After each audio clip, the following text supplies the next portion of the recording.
Mango coconut chicken curry recipe. List of ingredients can be found in the description. In a large pan at medium heat, cook the chopped bell pepper and diced onion for 5 minutes, then add the garlic and ginger, cumin and curry powder to the pan. Then pour in 1 sliced mango, add in your vinegar. I'm using apple vinegar here, just 2 tablespoons. And then you should add the coconut milk to the pan. Turn up the heat and bring to boil.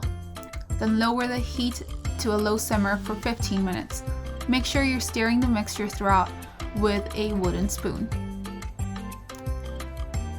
Then with a sharp knife, cut your chicken breast into cubes. You can also use chicken thighs if you prefer here.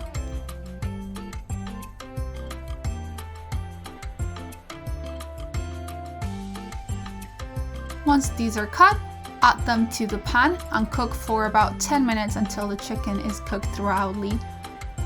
You can make sure it is by getting the biggest piece of chicken and cutting it in half and making sure it's properly cooked.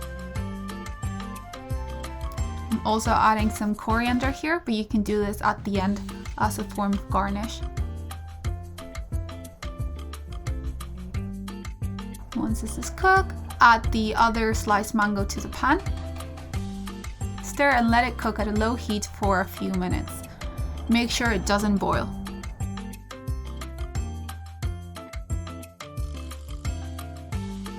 Taste and add salt and pepper accordingly.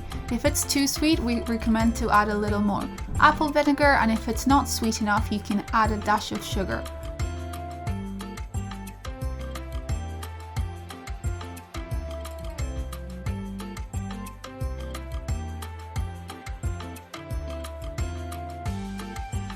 Once you got the taste right, serve with rice and enjoy.